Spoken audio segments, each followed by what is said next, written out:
Graças e paz, povo de Deus, tudo bem com vocês? Esperamos que sim. Quarta-feira, novamente, graças ao Senhor Jesus, que estamos aqui por meio da sua misericórdia, da sua graça, para junto com vocês aprender mais e mais sobre o profeta Amós. E hoje estamos no capítulo 8, né? Bem rápido, ainda está no 8, na semana que vem já finaliza o capítulo do profeta Amós. Entra para Obadias, né? Aquele livro gigante, né? De apenas um capítulo.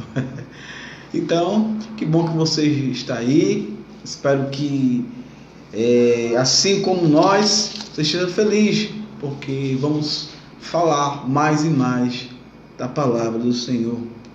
E a gente sabe que tem pessoas que não têm esse privilégio de ter a palavra do Senhor. Existem lugares onde se tem a Bíblia, ter uma arma legal, né? Mesmo se ter proibido, da pena até de morte.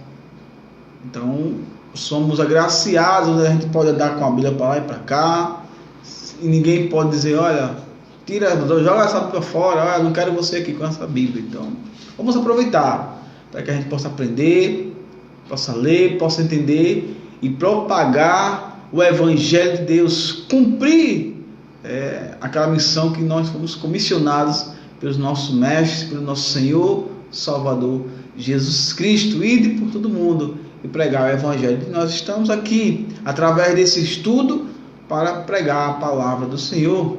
Então, pega a tua Bíblia, tua caneta, tua rascunho, já vai aí se preparando, meditando, vai compartilhando nos grupos, com seus familiares, porque chegou o momento de aprender mais da palavra do Senhor.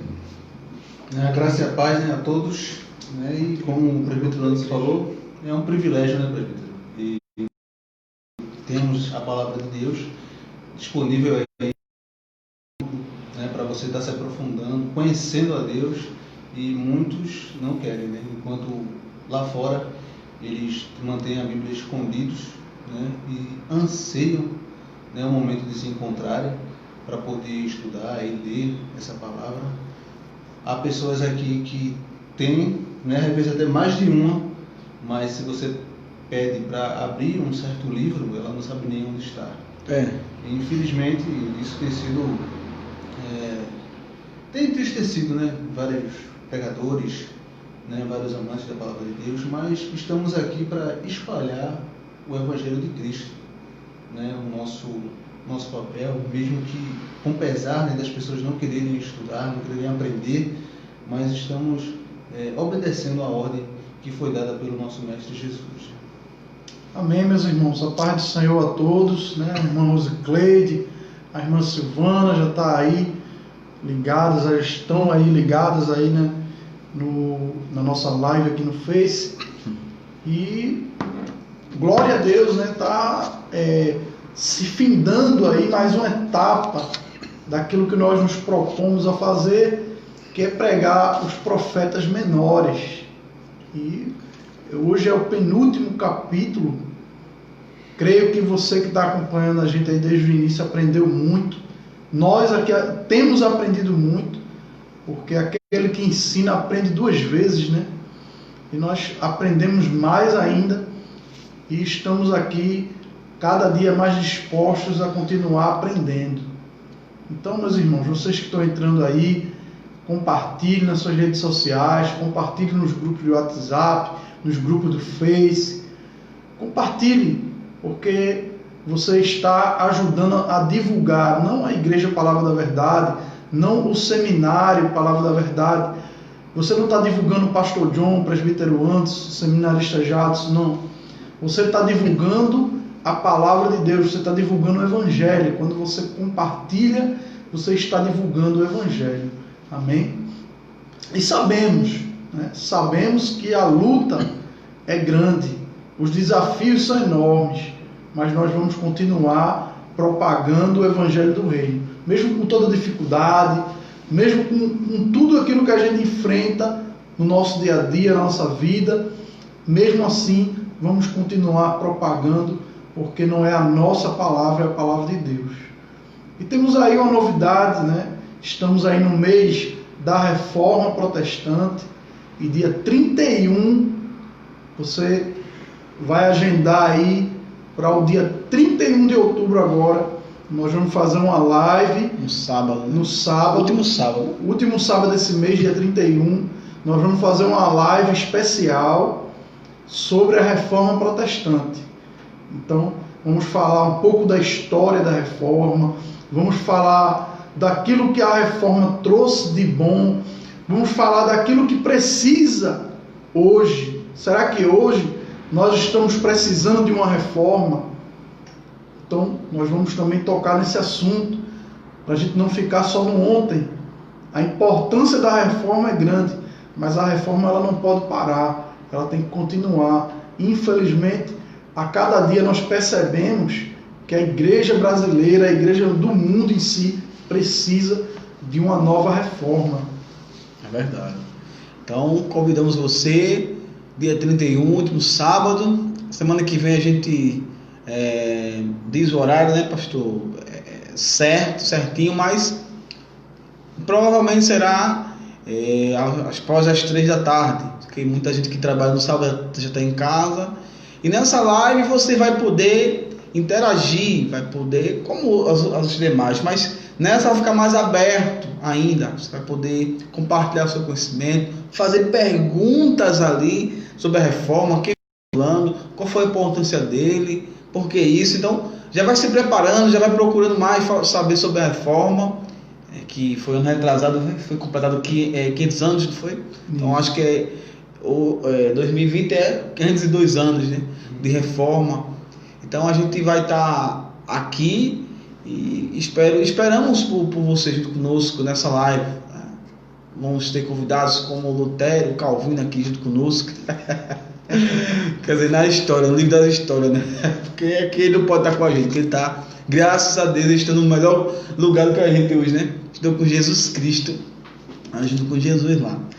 Mas vamos falar muito, né, sobre Lutero, principalmente, né? Lutero, que foi o precursor da reforma protestante, né? Vamos falar dos pré-reformadores, falar um pouco. Então vai entrar um pouco de história da igreja, né? Que é impossível a gente não falar da reforma e não falar um pouco da história da igreja, mas vai falar pouco mesmo, porque se eu falar da história da igreja, no seminário é o que? 1 ano, né, pastor? História da igreja, né? Isso. É 1 ano, e ainda assim não dá tudo. Imagina a gente, né? Então a gente vamos dar realmente bem por cima, só para a gente poder entender um pouco da reforma. Então vai se preparando.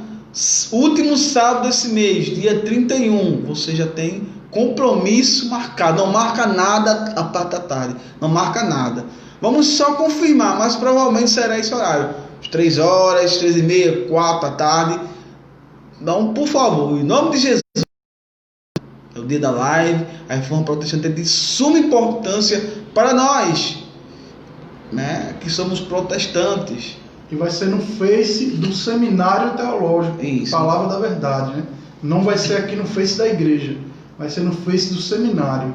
A gente vai ver se traz algum, né, outro pastor de outra igreja, pode até falar com o pastor Marcos, né, o Cristiano, outros colegas, pastores nossos, mas já é certo, quer dizer, não é certo. Como diz um amigo meu, se Jesus não voltar daqui para lá, ou ele não nos levar, né? Se levar só a mim, pode acontecer, pode fazer, viu, pastor? Se levar só o Senhor, eu vou fazer também. Então, estaremos aqui no nome de Jesus, se Ele quiser, amém? Então, mas já marca aí, dia 31, não posso fazer nada. E se você estiver trabalhando, se puder, bota ali, ó, seu celularzinho ali, ó. Se puder botar um fonezinho ali, ó, você trabalhando, escutando.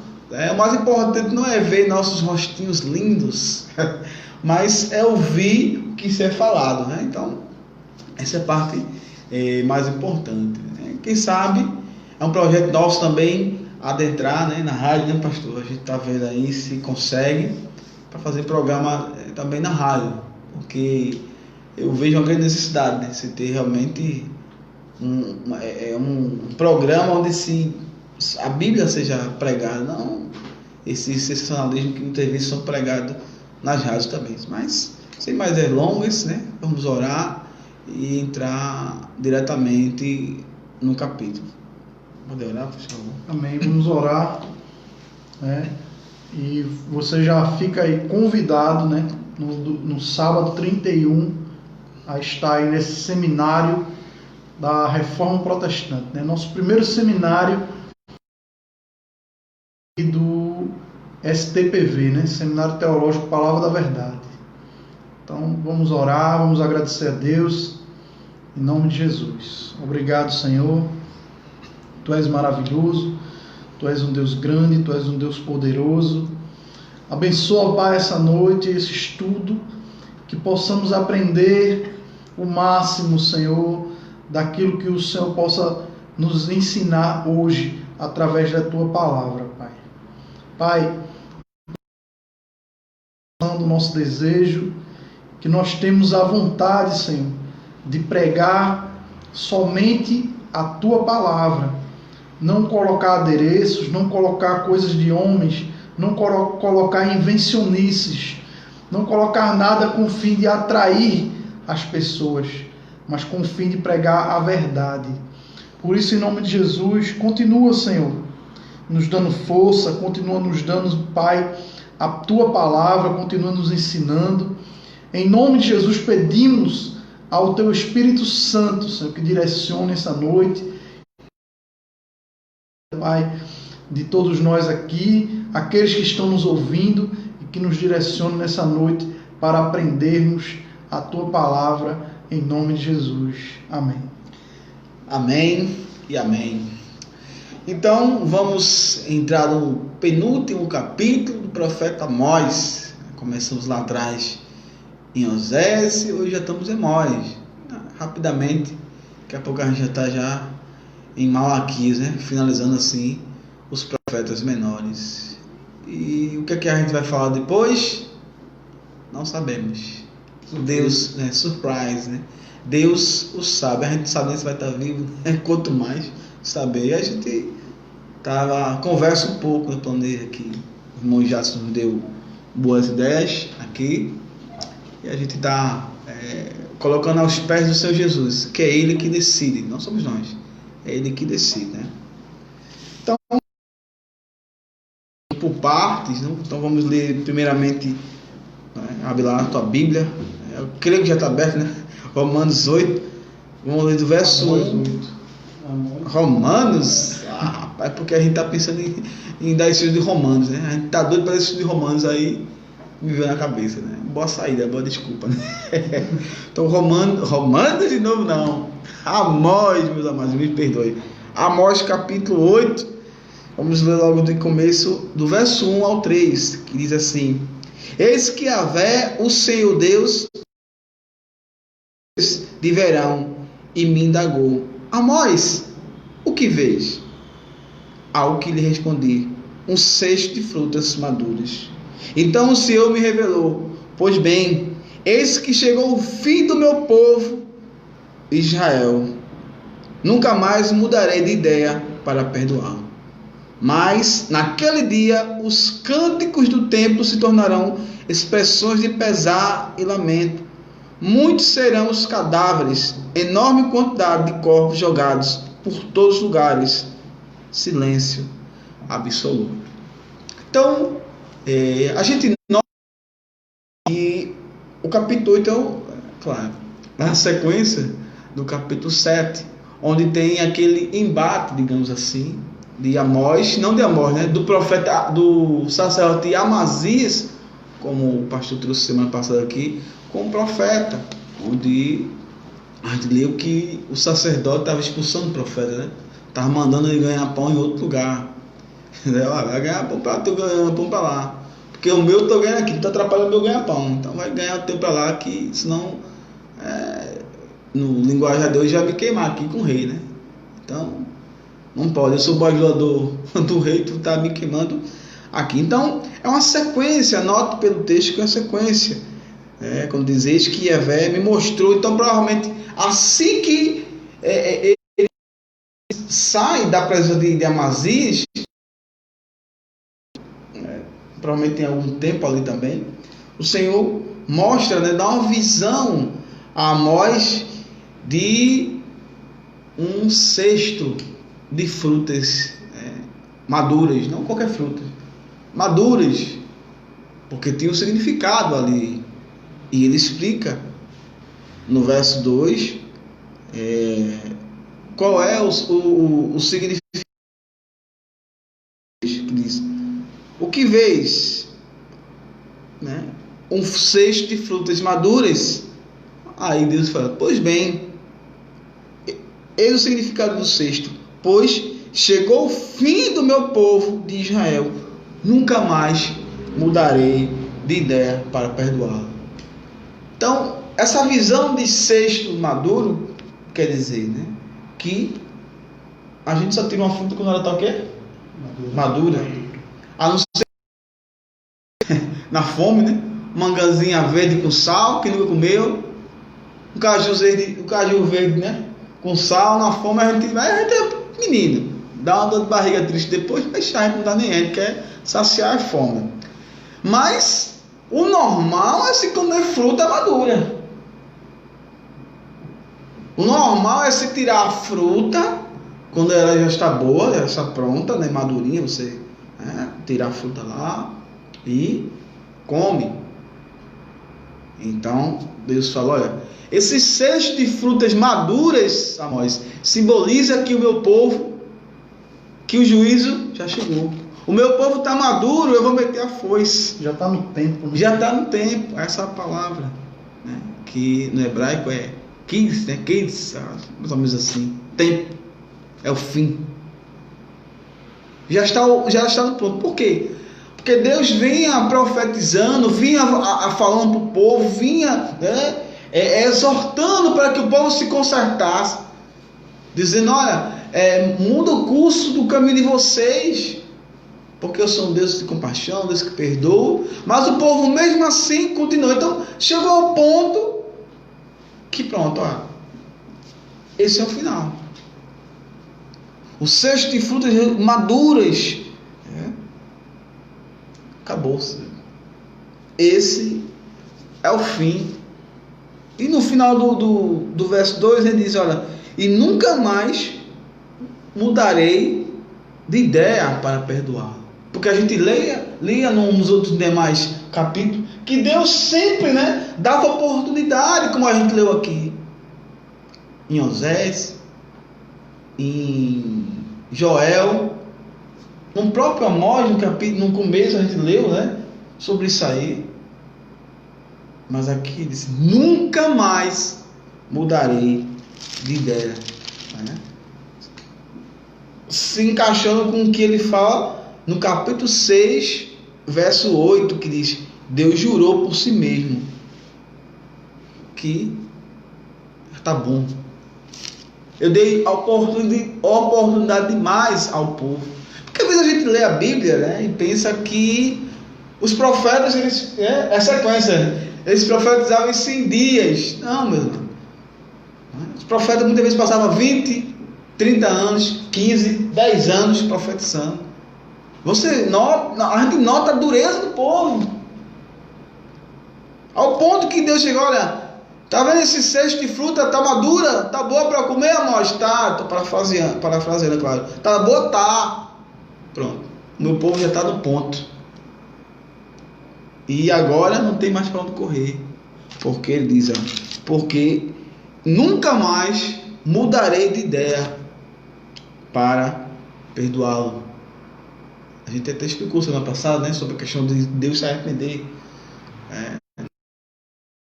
Se arrepender.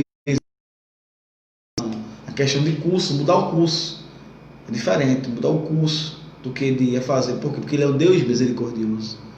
Mas aqui, meus irmãos, aqui com essa visão de frutos de cestos maduros, acabou-se. Não tem para onde correr. É o fim do povo de Deus. Deus deu extrema oportunidade. Antes de Amós veio outros e outros profetas. E o que o povo fazia? Matava os profetas, apedrejava os profetas, expulsavam os profetas. Como expulsaram o próprio Amós. E é duro. Nunca mais mudarei. E a gente sabe que qual foi o fim, já explicamos aqui qual foi o fim do Reino do Norte. E realmente Deus não mudou. A oportunidade se deu, mas o povo não se arrependeu. O povo até dissimulava, como a gente leu lá em Osé, né? Vinde, né? Tornemos ao Senhor, porque Ele nos despedaçou e nos sarará.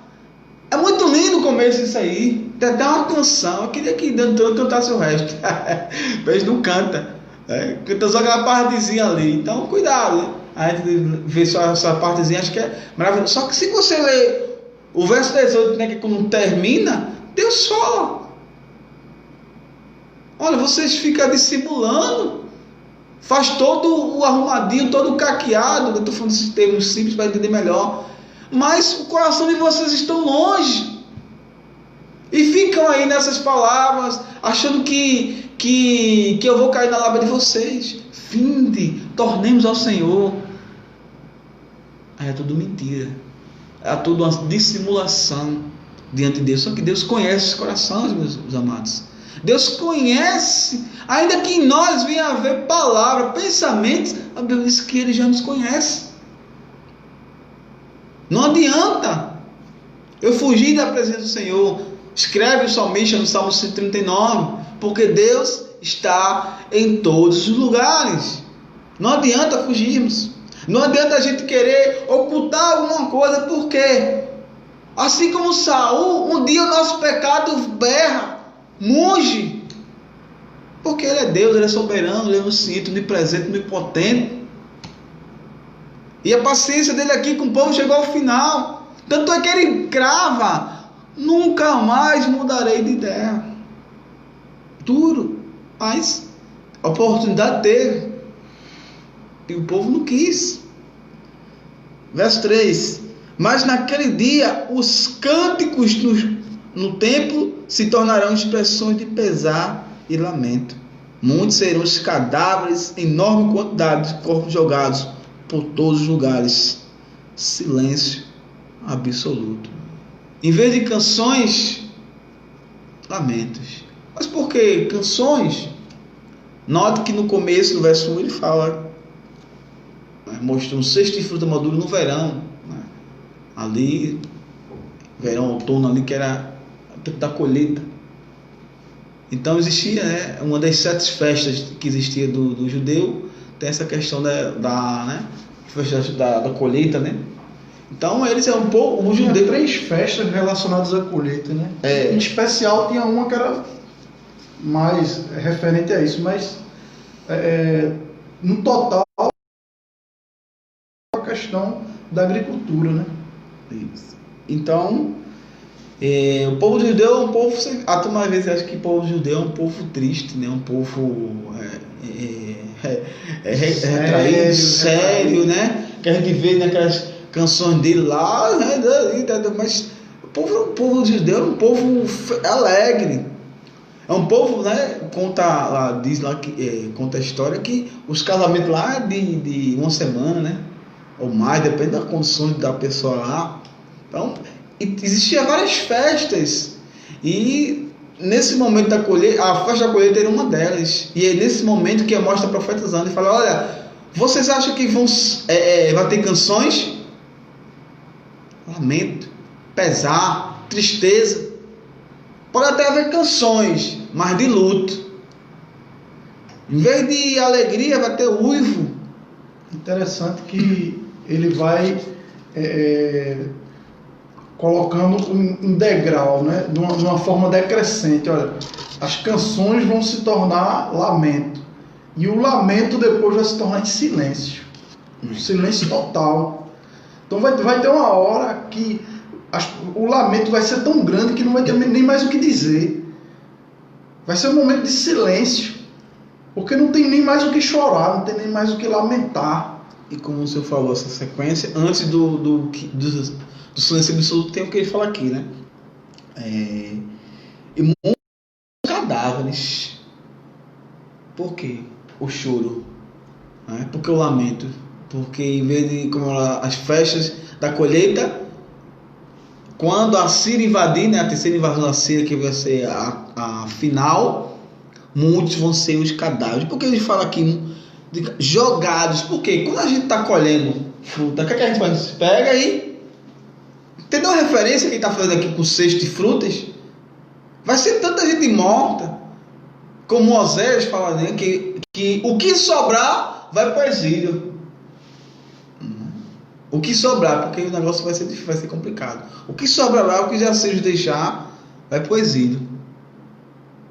E aqui ele está dando a referência do cesto. Quando a gente pega um cesto de frutas maduras e sai, aqui assim mesmo vão ser os corpos jogados. Vão ser jogados, como são jogados no cesto. Essa é a referência que se faz aqui. E por último, como o pastor falou, silêncio absoluto. Por que essa questão do silêncio absoluto? Foi o que a gente falou no mesmo profeta Amós, que vai ser proibido falar o nome do Senhor. Simplesmente eles vão ter que sofrer em silêncio. Silêncio absoluto. Não vão poder dizer ai, não vão poder chorar pelos seus mortos, não vão poder dizer ai o Senhor. Silêncio absoluto. É o que vai acontecer. O que aconteceu com esse povo, né? Mas isso aqui a gente está falando que iria ainda acontecer. Nem o nome do Senhor eles são proibidos. A desgraça vai ser tanta que eles vão ser proibidos.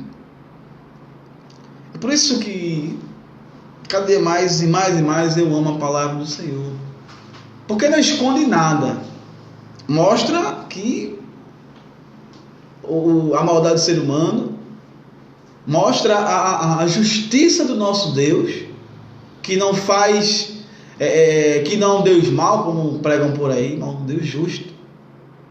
Porque o que a gente já falou aqui que esse povo fez, e a gente vai ler do verso agora do 4, né, até o 7, né, que agora ele se direciona agora para os comerciantes de Israel. A gente sabe que o povo de judeu, um povo que financeiramente, né, é como ele diz por aí, eu nunca vi um judeu pobre, né? Todo mundo fala por aí, eu nunca vi um judeu pobre, né? Se não são ricos, mas são bem, né? Pelo menos eu nunca vi. Judeu mesmo que eu conheço alguns, já pego passageiros que são judeus e são financeiramente organizados, a não ser que judeus explosórios, né? Os únicos judeus são judeus frajunto, aqueles que dizem que guarda o sabá e diz que é judeu e não é. Guarda o sabá e quando você vai lá no emprego do camarada ele está trabalhando. Como é que está um judeu que não guarda o sabá? Como que pode? Então tem alguma coisa errada, né? O judeu mesmo ele guarda. Eu já trabalhei a casa de judeu, fui num sábado lá, ele não faz nada mesmo não, que nem os adventistas, eles são muito realmente seguros, né? Então a gente vai ler do 4 até o 7, né? Falando o que eles faziam com os pobres. O negócio estava difícil, ele ainda dificultava mais. Então, né? Amós 8, do 4 ao 7, vamos ver lá. Ouvi isto com atenção, vós que esmagais os necessitados e destruís os pobres da terra, murmurando: quando acabará a lua nova para que vendamos o cereal? E que horas terminará o período do sabá? O sabá é sábado. Para que possamos comercializar o trigo, diminuindo o efa, né, a medida e aumentando o ciclo, o preço, enganando muitos com balanças adulteradas. E assim podendo comprar o pobre mediante a prata, para que se torne servo, e o necessitado por um par de sandálias, vendendo até a palha de trigo. E Yahvé jurou contra a arrogância, esquecerei de nenhum dos atos que eles praticaram. Então a gente vê aqui mais das atrocidades que o pessoal, os líderes, né, os cabeças, digamos assim, do povo de Israel fazia, né, com o povo, né, estavam murmurando, porque é por certo que na festa da lua nova, que é uma das festas, né, e no sabá era proibido comércio, né? Comércio. E veja a ganância dele, né? Quando acabará essa lua nova? Quando é que esse sabá vai terminar? Eu quero ganhar, quero lucrar. Aí você pensa, por que esse camarada tá desesperado para trabalhar? Eu acho que tem muita coisa para pagar, né? Aí você vai no verso 5 mesmo, né? Na sua parte final desse sábado. Para que possamos comercializar o trigo, diminuindo o efa, que é o peso, que é o trigo, o peso do trigo.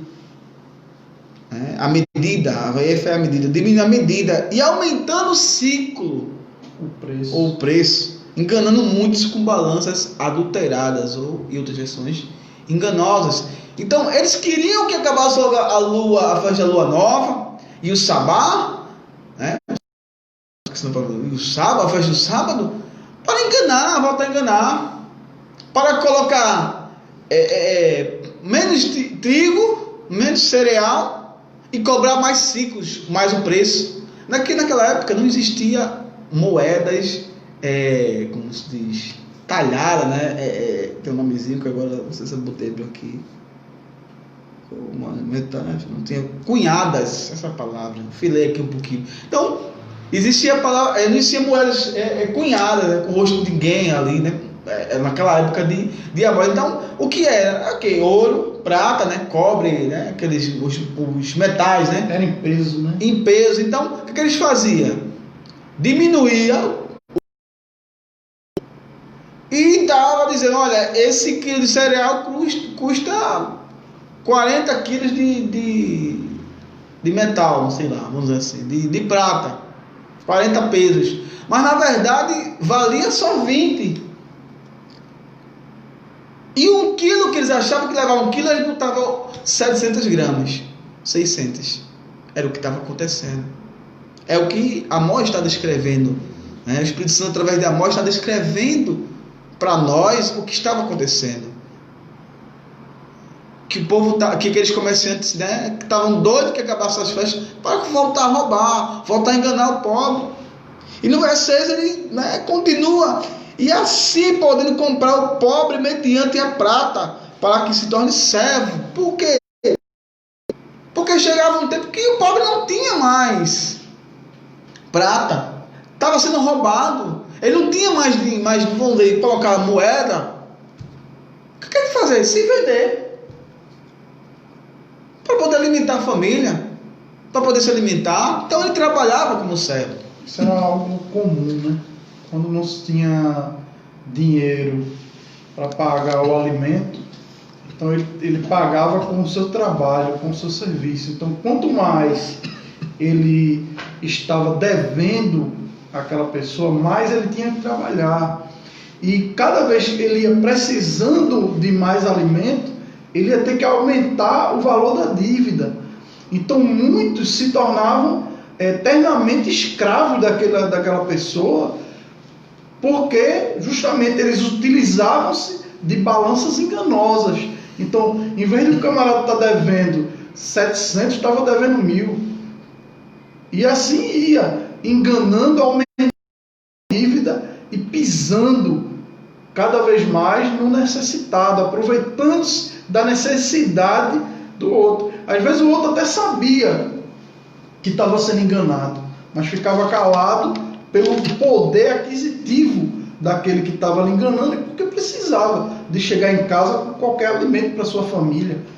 Então muitas vezes engolia aquilo ali, né, calado, e continuava, mesmo sabendo que estava sendo enganado.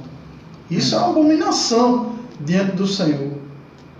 Isso era algo repugnante à vista de Deus, de você enganar o pobre, pisar o pobre, você fazer aquela pessoa necessitada trabalhar muitas vezes praticamente de graça para você, isso era uma abominação diante de Deus. O interessante é que você vê que eles descumpriam, né, ordens, e era mandamento do Senhor. Lá em Levítico tem, como o pastor João falou, que o Senhor abominava, e tinha inscrições no próprio livro de Levítico dizendo sobre o maltrato aos pobres e o engano. Mas no caso aqui eles estavam fazendo, descumprindo o mandamento e cumprindo o outro, né? Algo que você vê que não é incoerente, e o Senhor ele não atura de forma alguma esse tipo de atitude, né? E porque não é que, como falou o irmão Jadson, não era proibido essa questão de se tornar servo da outro, Não. quando não existia essa questão de não tinha dinheiro para pagar. Só que existia um tempo, era 7 anos. Não podia passar disso. E não podia haver essa balança enganosa. E você não podia tratar, era um servo, não um escravo. Mas aqui eles se tornavam escravos. Ao ponto, como falou o pastor Johnny, a dívida aumentando, porque a balança é enganosa. Então era abominação, como Provérbios, capítulo 11, verso 1 diz, olha, balança enganosa do Senhor, porque o Senhor que tem os pesos justos, não é 2 pesos e 2 medidas, é um peso e uma medida, não tem, mas aqui é diferente. Aí, essa questão de balança enganosa, eu lembro daquela novela, né? Acho que é Caminho das Ilhas, será que dizia filho pequeno, aí vinha, né, aquele ladrão lá, ficava a roubar lá, que era o árabe, né, e ele botava, quando a turma não se ligava, eles falam que eles faziam isso quando a turma se distraía, eles adulteravam a balança. E nessa novela mesmo, quando a turma vacilava, ele pegava um peso lá, filho pequeno era para dar menos, filho grande era para dar mais, como eles faziam aqui. Eu me lembrei logo dessa cena, porque praticamente é o que eles faziam, é o que aquele pessoal da novela fazia. Essa questão, né, de cobrar mais e botar menos. Cobrava lá em cima o preço e ainda ia menos. E o pior, aí do 6 ainda fala, é que eles vendiam ainda palha como trigo, misturado com trigo. Os camaradas eram tão ruins, tão realmente destruindo o direito do pobre, como a gente vê aqui, né? Trocavam, né? Se tornam, a necessidade era tão grande que eles trocavam por um palha e sandália, meu amigo. Ou seja, o ser humano ali não estava servindo de nada, era nada para aquele povo. Eles queriam apenas lucrar. A ganância, né? Eles passavam por cima até das suas tradições, das suas festas. Essas festas eram importantíssimas para o povo judeu. Até hoje é importante essas festas. Existia um significado ali, né? Tem todo o significado, tem toda uma importância. E a maioria dos judeus esperavam por essas festas com ansiedade, com alegria. E eles estavam aqui passando por cima das suas próprias tradições, da sua religião, do seu pensamento. E eles estavam querendo, desejosos que aquela festa acabasse, para que eles tivessem logo a oportunidade de voltar a roubar o povo, de voltar a botar peso em cima do povo, que o povo não podia. E no verso diz, né? Então Deus jurou contra a arrogância de Jacó: jamais esquecerei de nenhum dos atos que eles praticaram. Então, se eles pensavam que ia sair impune, que Deus não estava observando, deu ruim para eles, porque Deus vê tudo.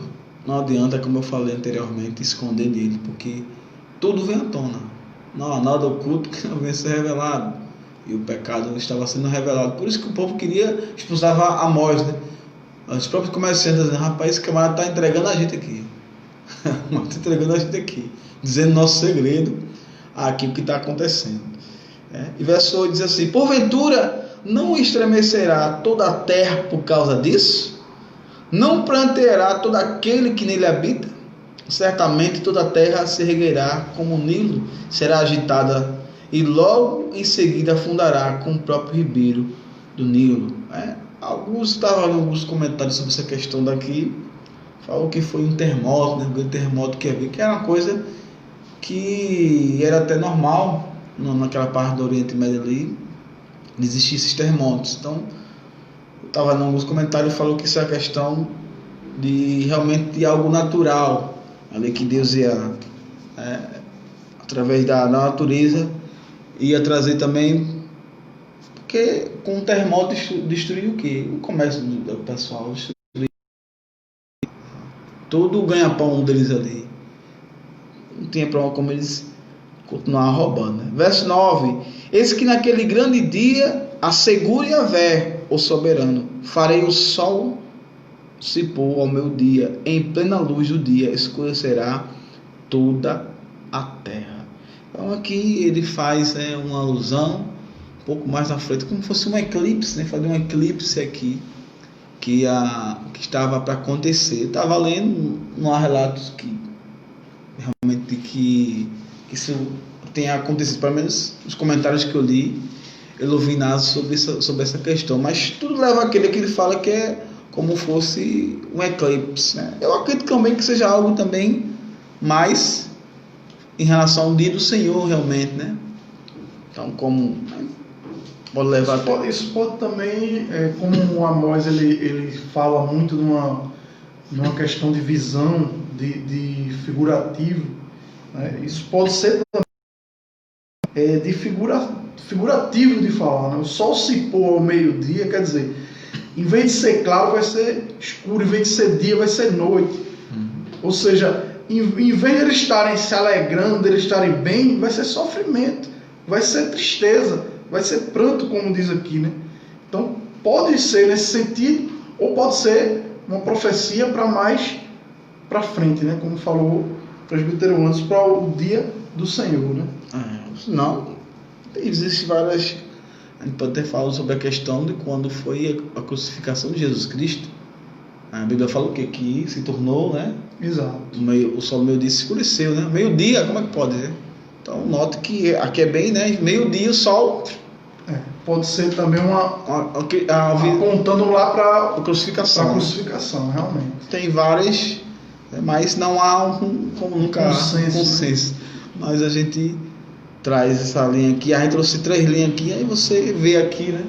Se adequa mais. 10. Transformarei as suas festas sagradas em velório, e todos os seus cânticos de júbilo em murmúrios de pesar. Farei com que todos vistam roupas de luto e raspem a cabeça em sinal de profundo lamento. Farei daquele dia um dia de dor e luto por um filho único, e o final desse dia como uma tarde de profunda amargura.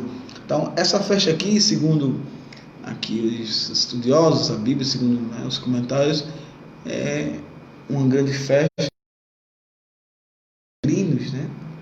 Que era uma festa onde ele se comemorava, porque a gente sabe que a formação do povo hebreu começou lá no capítulo 12 de Gênesis, com nosso pai, nosso pai Abraão também. A gente entende também que Deus disse que, né, bendito serão, né, todas as famílias da terra. Eu creio que a gente também está incluso nesse meio aí. Então, começou lá com o nosso pai Abraão, né, pai na fé, tá?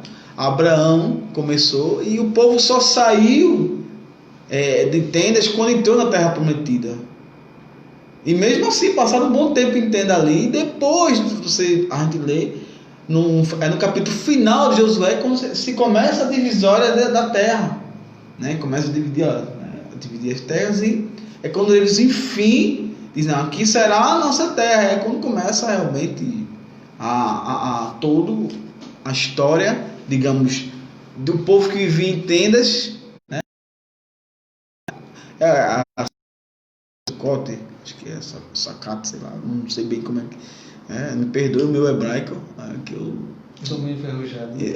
Na verdade nunca a gente lê, mas a gente lê uma coisa, mas muitas vezes se pronuncia outra, às vezes a gente não tem tempo de procurar Mas eu li lá que era Sucote, né? Que era a festa de peregrinos, que tem, parece que a gente com as festas das tendas, parece que é uma coisa só de tabernáculo. Eu não sei bem como é que é, não entendo muito da história, né? Eu sei que é uma grande festa, eu sei que os comentários falam sobre essa questão da festa dos peregrinos, que era o povo peregrino, peregrinava, então era uma festa bastante importante. E o que é que Deus fala aqui? O que ele falou, né, novamente lá no verso 3, que os cânticos, né, daquela festa, né, que é uma festa tão bonita deles, que comemoravam, que passaram tantos anos ali, morando em tendas, e agora eles têm casa, né? Agora eles têm um lar, digamos assim, não fica mais um pouquinho aqui, um pouquinho ali, agora eles têm um lar. Então é uma oferta importante. E nesse inteirinho Deus fala: transformei as vossas festas, as suas festas, não uma só, né, sagradas, em velórios, e todos os seus cânticos de júbilo em murmúrio de pesar. Farei com que todos vistam roupas de luto e raspem a cabeça. Que era isso que a gente via, né, lendo na Bíblia, quando se tinha um luto, se raspava a cabeça, né, botava pano de saco, se vestia de luto ali, é o que Deus ia fazer. E naquele dia, farei daquele dia como de dor, como quem perde seu único filho. Já imaginou com aquela pessoa que perde seu único filho? Que dor é essa?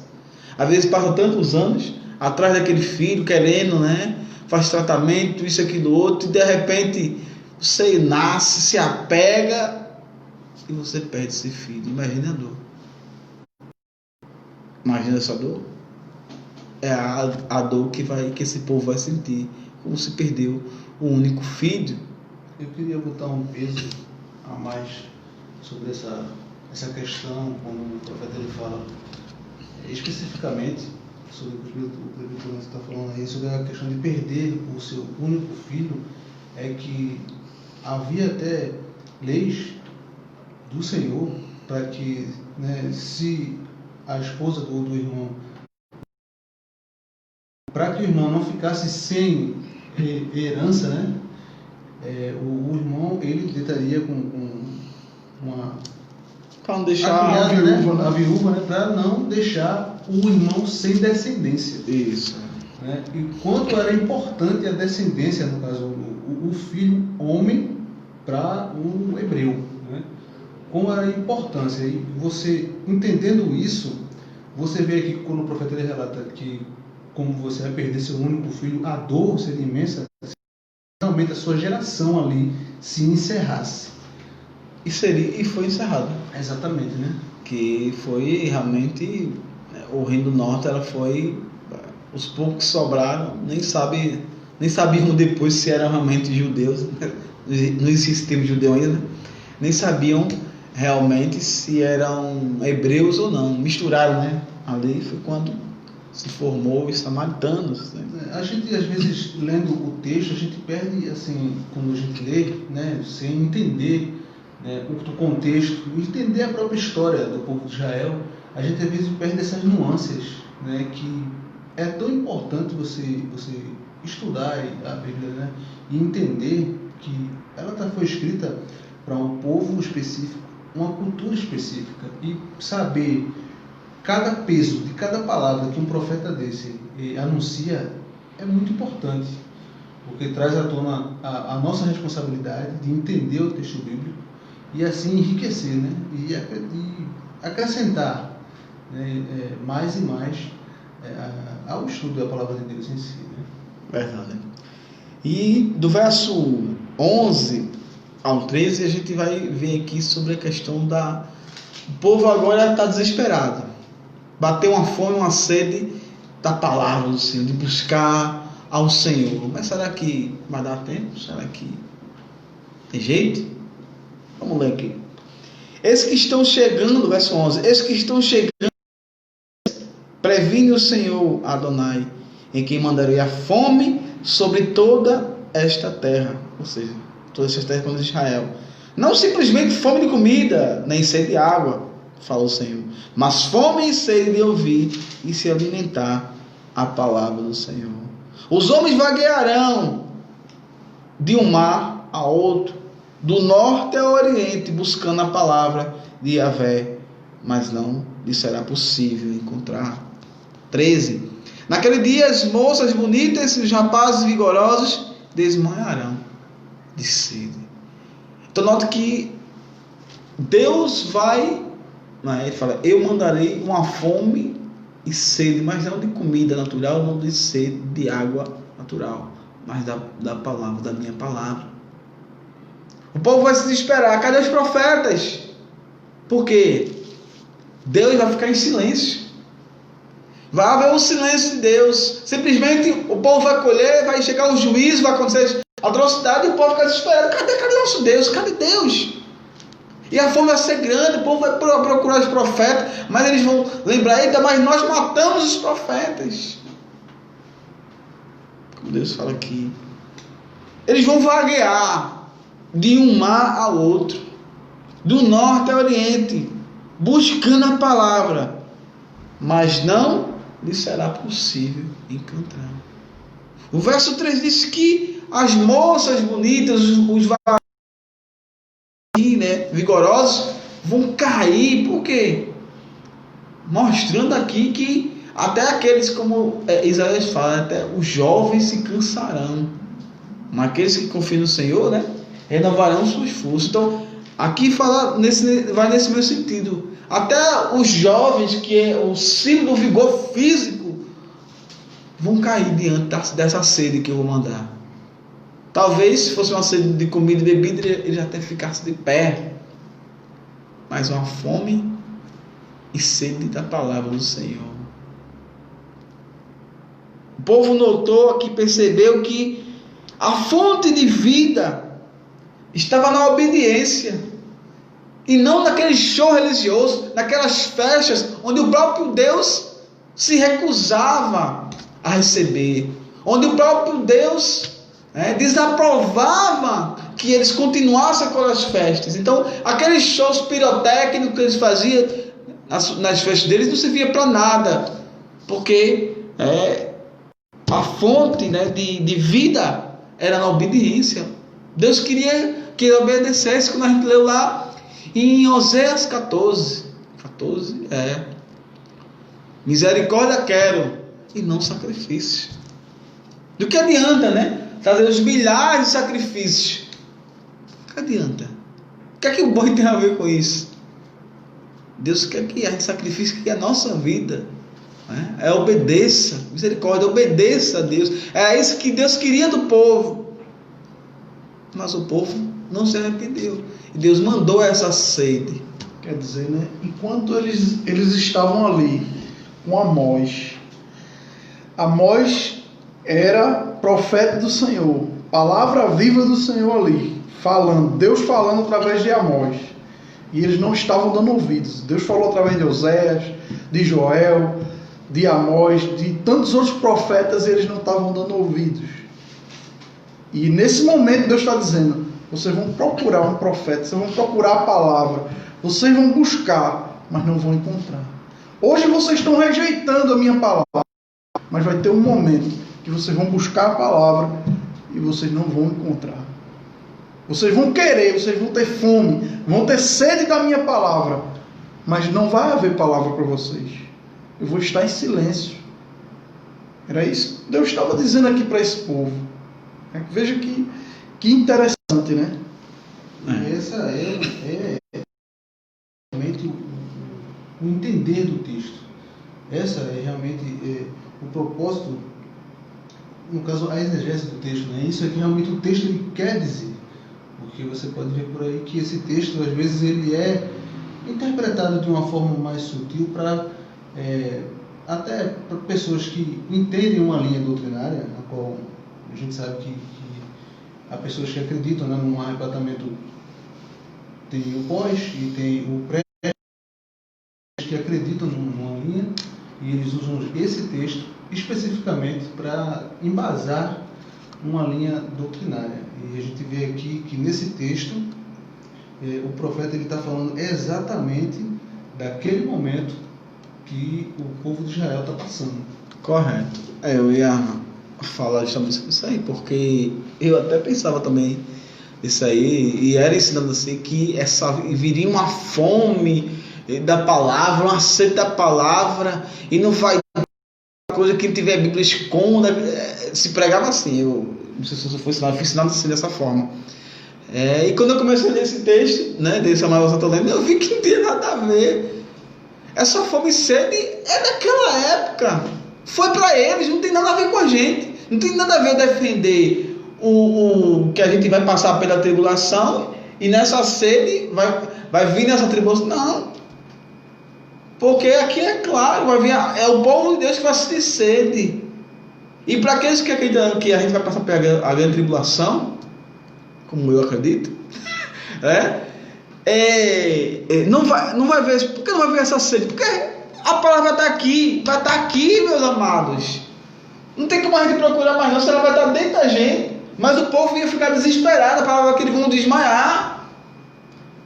É contemporâneo à época de Amós, é o pessoal lá. Eu não sei se aconteceu depois de Amós, mas não é para hoje. Então, por favor, não use esse texto para dizer que vai chegar um tempo. Olha, né? O texto que deve ser usado é o de Apocalipse, né? Justamente. Se você quer comprovar isso aí, você vai lá para Apocalipse.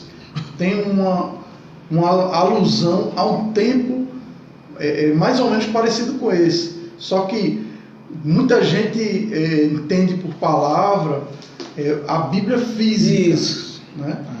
E nem no texto de Amós, nem no texto de Apocalipse está falando da Bíblia em si, física, mas está falando da palavra de Deus, presença de Deus. Da presença de Deus. Justamente. O nosso intuito não é discussão ou falar sobre uma linha ou outra, mas sim expor o que o texto ele quer realmente dizer. E no caso, esse de Amós especificamente. Como o pastor falou, existe embasamento, né? Senão a linha não existiria aí pessoas e grandes teólogos e estudiosos da Bíblia afirmando essa doutrina. Como o pastor falou, em Apocalipse você encontra base, né, para esse tipo de ensinamento, de doutrina, isso que não interfere em nada na nossa salvação e na nossa comunhão como irmãos, né? Isso fique bem claro, né, que a gente não está aqui para defender nem linha A ou B, né? Nós cremos de um jeito, você pode crer de outro. A gente pode até defender, agora no momento certo, né? Exato, naquele momento que a gente tiver, por exemplo, se a gente for pregar Mateus, se a gente chegar no capítulo 24 de Mateus, a gente vai ter que defender alguma linha ali. Exatamente. Nós vamos ter que abrir o leque ali do que o texto está falando. Mas não é esse o texto de Amós. O texto de Amós não trata sobre isso. E as pessoas que pegam o texto de Amós para tratar sobre isso, é porque elas não entenderam o texto de Amós. Elas não entenderam o contexto daquilo que está sendo falado. Justamente. Então, a gente sabe que existem profecias, né, dos profetas que vão acontecer, ou que aconteceram no tempo de Cristo, Jesus Cristo. A gente sabe. Mas não é essa aqui de Amós. Então essa sede, essa fome foi contemporânea à época de Amós. Foi do silêncio de Deus, foi que o povo viu, depois que não estava sendo invadido, destruído, o desespero, queria a palavra do Senhor, queria o conforto. Então tudo isso, é esse sentido que está falando o texto. Cadê Deus agora? Chama Deus, ora a Deus, sacrifica a Deus, Deus vai nos livrar. E Deus ali em silêncio e a Síria ali, ó. Metendo bronca. Cadê o profeta para nos dizer o que fazer? Pronto, justamente. Então não tem nada a ver com tribulação, pode, né? Então, por favor, meus irmãos, meus amigos, você que pega esse texto, leia melhor ele. Né? Não só leia melhor ele, leia o capítulo todo de Amós. Para que vocês não peguem isso aí e vão se relacionar lá, eu quero ir lá para dar um pulo, um salto muito grande, né? E vão lá para Apocalipse, né? Vocês querem defender, acho que tem outros textos para embasar a questão da tribulação, né? Como no passado que vai acontecer a tribulação. Acho que existem outros textos que embasam melhor, né, essa doutrina, essa como se chama? Posicionamento, né? Esse posicionamento. Pronto, essa linha. Existe outro texto. Esse aqui não, por favor. Esse aqui não tem nada a ver, tá? Então, como foi falado pelo nosso irmão Jason, pelo pastor. Não é o nosso tema, falou, né, sobre essa questão de pré, de pós, de meso, tribulações. Não é o nosso tema. A gente falou um pouco aqui para explicar porque alguns usam esse texto para defender o seu posicionamento. Né? Erroneamente, isso é verdade. Verso 14, para finalizarmos o capítulo, que diz assim: aqueles que juraram por Azima e outros deuses pagãos, vergonha e pecado de Samaria, e os que proferem juro pelo nome do seu Deus, Odã, ou ainda juro pelo poder de Deus, todos tombarão ao fio da espada para nunca mais se levantar. Então, o profeta aqui finaliza, mostrando-nos: olha, vocês são tão ruins que ainda vão ficar jurando por outros deuses. E depois, quando vê que outros deuses não deu certo, vamos, aí é onde que vem a sede, aquela fome pela palavra do Senhor, pelos profetas do Senhor. Então, foi isso aí que a gente viu nesse capítulo tão bom, capítulo realmente interessantíssimo, como todo ele, mas tem uns que é mais, Tem uns capítulos que chamam mais atenção. Isso aqui primeiro a gente foi explicar sobre a questão do cesto de frutos maduros, que muitas vezes já vi gente pregando coisa que não tinha nada a ver sobre esse cesto de frutos maduros aqui. Coisa que não tem nada a ver. Eu vi que, vixe Maria, vamos ler um pouquinho, né? É a bênção que Deus vai te dar. É a bênção, Olha o cesto, lê o resto, meu irmão. O próprio texto dá a interpretação do que são os frutos maduros, mas as pessoas levam, cada um quer levar para onde quer. Isso. Infelizmente, muito da pregação de hoje em dia é voltada não para Deus, mas para o público. Isso, justamente. E a gente vê, naquilo que a gente estudou aqui, nesses 8 capítulos de Amós, a gente vê que Amós não está nem aí para o público. Ele está interessado em pregar o que Deus mandou. Infelizmente, os pregadores de hoje estão interessados em falar o que o povo quer ouvir. Quer dizer, o cesto vira bênção, é a hora da tua bênção, que o cesto já está maduro, olha lá e tal. Quando na verdade o cesto maduro, meu irmão, eu não quero que esse cesto chegue na minha vida. Ninguém quer que esse cesto chegue na nossa vida. Né? Mas você vai querer que você chegue. Agora a gente vai explicar. Vamos explicar, a aplicação que eu tenho é baseada em cima desse cesto. Eu ia falar sobre a questão, dessa sede da palavra e tal, mas aí a gente vai lendo e vê que é contemporâneo lá. Então eu ia forçar a barra demais, querer, trazer, ter fome, então era forçar demais. Não vou fazer isso aqui, esse tempo da gente forçar, pastor, já passou, querer encaixar ali não dá certo. Então, o segmento desse capítulo daqui, que é esse cesto de fruta, que é o que significa, a gente vê que o significado que já está pronto, já está maduro, e para o povo tinha um significado, porque para o povo de Deus tem um significado, para o povo hebreu. E aqui eu quero, através desse cesto de frutas, quero pegar o significado dele, que é de estar pronto. Esse é o final. Já está pronto para ser colhido. Esse significado que eu quero pegar. Esse significado eu quero dividir ele em 3 partes. Essas 3 partes, primeiro, esse cesto está pronto um convite aos não convertidos. Por que os convite aos não convertidos? Porque, meus amados, Jesus Cristo está às portas. O cesto está maduro. Será que não consegue perceber o que está acontecendo, o que está todo dia aos nossos olhos? O Senhor vai, daqui a não sei quando ele vai voltar, vai meter a foice, porque já está madura. Se chegou para esse povo aqui, por que não vai chegar para nós? Então, por isso, João Batista disse, o machado já está posto à raiz das árvores, Quer dizer, já está preparado ali. Justamente. O tempo já chegou, já estamos vendo as últimas coisas aí. E por isso que esse sexto simboliza, né? Eu quero dar esse tema, que é um convite àqueles que não fizeram ainda aliança com Cristo. Meu querido, minha querida, corra para os braços de Jesus Cristo, porque está maduro. Está maduro. E como a própria palavra do Senhor, o próprio Jesus Cristo trouxe a parábola, né? Falando sobre quando daqueles dos talentos, não, dos talentos, onde aquele que tinha um guardou. O que é que ele fala? O Senhor realmente duro e que ceifa onde não colhe, não plantasse. Esse é o nosso Jesus. Ele vai ceifar. E o tempo já chegou, meu querido, minha querida. O tempo não é amanhã, é hoje. Eu não sei se você vai ter essa oportunidade que Jesus Cristo está te dando, que o Espírito Santo está te dando, porque o sexto está maduro.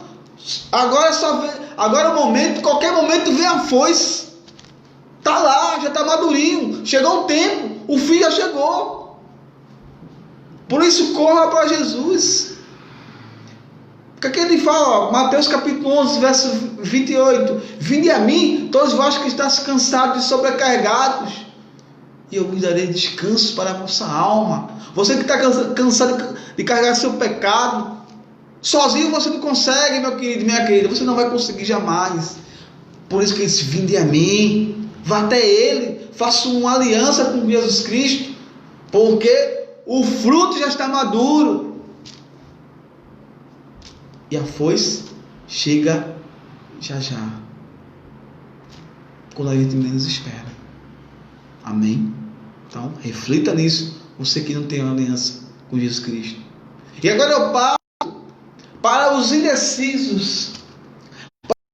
Em 1 Reis, capítulo 18, antes de Elias ter aquele embate com os 450 profetas de Baal, vem aquele versículo, né, aquele que o Espírito Santo, através de Elias, fala: olha, até quando vocês vão cochear entre dois pensamentos? Se é Deus, adoram. Se é Baal, adoram. Então eu quero falar para você, indeciso. Você quer um pé lá, um pé cá. Está maduro. Eu, como o pastor falou, o machado já está posto à árvore. Jesus disse o que? Capítulo 15 de João: todo aquele que está em mim e não der fruto, o Pai vem e corta. E o pior, vem depois, é o que? Lança onde? O fogo. E no capítulo 3 de João, de Mateus, que o fogo que não se apaga. Então note, você indeciso, você que fica achando que está se escondendo atrás de uma Bíblia, de um cargo, mas Deus conhece o nosso íntimo. Deus conhece o que a gente faz no nosso trabalho, na faculdade, no colégio, em casa com a nossa família. Deus nos conhece. Você que uma hora Deus é maravilhoso, Deus é isso e aquilo outro, e outra hora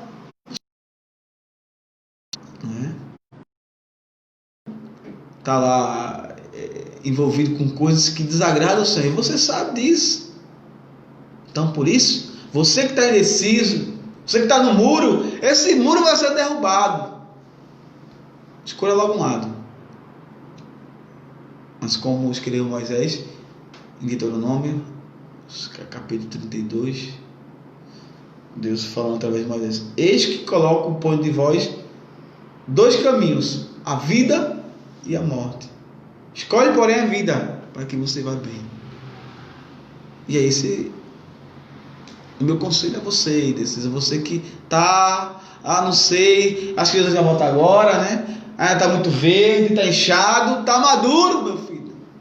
Está maduro, minha filha. Tome sua decisão. Saia do muro. Escolhe a vida. Escolhe o caminho é estreito, porque leva a vida eterna. Não fique se encantando com os desejos, com as coisas aqui no mundo, não. Que isso tudo, como escreve o apóstolo Pedro, vai ser dissolvido. Tudo vai ser dissolvido. Então, por isso, se decida hoje. Saia desse muro, desça do muro, vá para a vida, vá para Jesus Cristo. Ninguém pode servir a dois senhores, não. Porque há de entristecer algum. Entristecemos o único que é o Senhor Jesus, que o diabo não é Senhor de nada. Ou seja, se o Senhor, um Salvador, um caminho, uma verdade, uma única verdade, uma única vida, Jesus Cristo, por isso, desça do muro, que o fruto, meu amigo, está maduro. Interessante que no versículo 14, né? Aqueles que são indecisos, no momento que o juízo chega, ele não sabe nem para quem orar. Ele não sabe nem para quem clamar, para quem pedir socorro. E eu vejo que muitas pessoas hoje, infelizmente, estão assim. Elas estão ali achando que está fazendo bem, achando que está fazendo algo correto, quando na verdade elas estão tão indecisas que elas não sabem nem para quem clamar, para quem pedir socorro. É verdade. Então, decidas, meu querido, minha querida, porque já está. E para finalizarmos, como eu disse que o pastor vai querer, ele disse que não queria que chegasse essa fruta, né? O povo realmente não queria estar ali como ele queria, não, mas agora vai explicar. Tá ficando melhor, né, pastor? Agora tá ficando melhor, explique, né, meu filho? Então, para nós, irmãos, para aqueles que têm uma aliança com Cristo, a esperança, o cesto maduro, porque o nosso Senhor está voltando. Amém. O nosso Senhor já está às postas. Isso é para se alegrar. Quem realmente tem uma aliança com Cristo se alegra com isso aqui. Está maduro. Louvado seja o Senhor. Ele vai me tirar dessa terra, graças a Deus. Não aguento mais. O negócio aqui cada dia está mais complicado. Cada dia o homem ama menos o outro. Cada dia mais uma cadeira vale mais que um homem, um carro vale mais do que um homem. Por isso, fique feliz.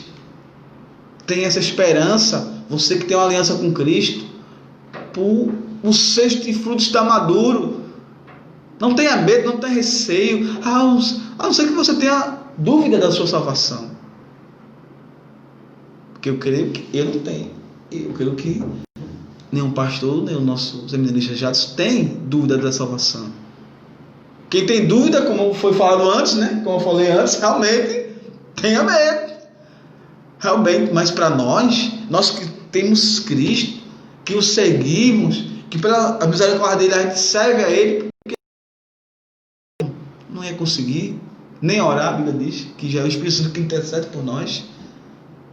Isso é motivo de alegria. O cesto está cheio, né?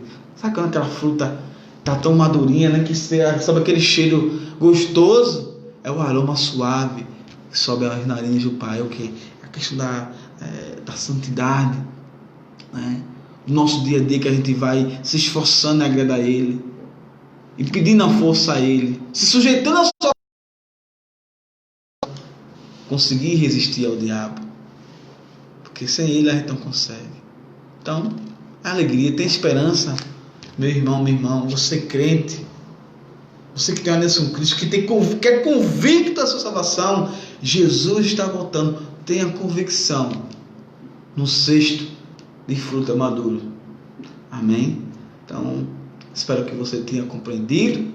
Tentei ser o mais claro possível. O pastor que me ajudou, nosso irmão Jadson também, né, nas aplicações. E que para você que não tem uma aliança com Cristo, hoje é o dia, não amanhã. Não sei qual dia que você vai assistir hoje essa mensagem, mas hoje é o dia. Amanhã, não sei, espero que Deus tenha misericórdia e te dê uma nova oportunidade. E a você indeciso, a você que fica no muro, Decida logo se serve a Deus ou se serve ao mundo, porque automaticamente se torna inimigo de Deus. E para você, meu irmão em Cristo, você convicto da sua salvação, você que tem o selo do Espírito Santo de você, fique feliz, porque o fruto está maduro. E logo, Amém. logo seremos, ceifados, de uma coisa boa, forma boa, aos céus. Amém. Amém. A irmã Silvana fez uma observação aqui. Eu ia falar antes das aplicações, mas entrou nas aplicações, eu não queria atrapalhar.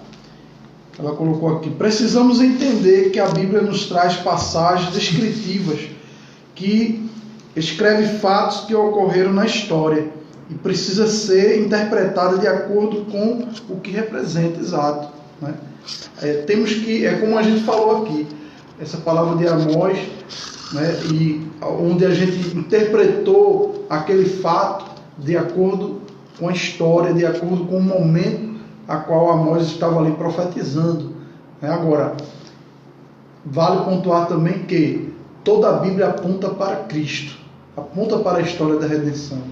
E é por isso que hoje esse sexto não tem mais o sentido que teve para os judeus da época. É preciso dizer qual era o sentido que teve para os judeus daquela época, mas hoje a gente aponta para a redenção, para Cristo, como o nosso presbítero aqui bem colocou, né, o sexto ali, e hoje nós estamos aguardando, o nosso sexto já está maduro, estamos aguardando que vai chegar o tempo da colheita, tá? Já está na hora, né?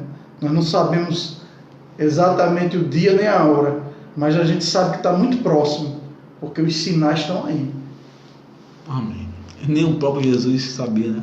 Ele me disse: olha, nem eu, nem os dois sabem, a não ser o Pai que está nos céus. Eu acredito que agora ele deve saber, que ele falou como dava em terra, né? Então o Pai que está nos céus. Eu, pelo menos, vejo dessa forma. Mas essa não é o nosso debate. O que a gente quer falar aqui é que ele está voltando para ceifar até onde ele não plantou. Lembre-se disso. Amém? Vamos orar. Que Deus possa nos dar um restante de semana e um final de semana abençoado. E não esquece, dia 31, nossa live sobre a reforma protestante. Domingo, culto da família, a partir das 5 da tarde. E quarta-feira estaremos finalizando o livro do profeta Amós, no capítulo 9. Amém? Então, se assim Jesus nos permitir, estaremos nós aqui. Amém? Oremos. Pai, obrigado por esse momento, obrigado por essa oportunidade que tu nos desse de falar mais um pouco da tua palavra. Senhor, como é maravilhoso, como tu és maravilhoso, como tu és poderoso, és santo, santo, santo. Louvado seja o teu nome, Senhor. Coloque em nós, Espírito Santo, cada dia mais sede pela tua palavra, fome pela tua palavra, que a gente possa sempre estar aqui lendo e pedindo o teu auxílio, Espírito Santo, para que venha iluminar nossas mentes, para que a gente não possa viver no achismo, para que a gente não possa colocar no texto o significado que não existe. Que o Senhor possa continuar abençoando os nossos estudos. Sem ti, Espírito Santo, a gente não ia para frente. O Senhor, aqui estamos aqui de pé. Continua abençoando aqueles que ficaram conosco, Pai, principalmente até o final. Abençoa eles e que o Senhor possa derramar a tua sede, mais sede na vida deles, pela tua palavra, para estar junto conosco cada dia, buscando te agradar, Senhor. Obrigado por tudo. Leve em paz para casa, em segurança, em nome de Jesus. Amém. E com o amor de Deus, a graça do Senhor Jesus e as consolações do Espírito Santo sejam abundantemente em nossas vidas. Amém e amém. Amém.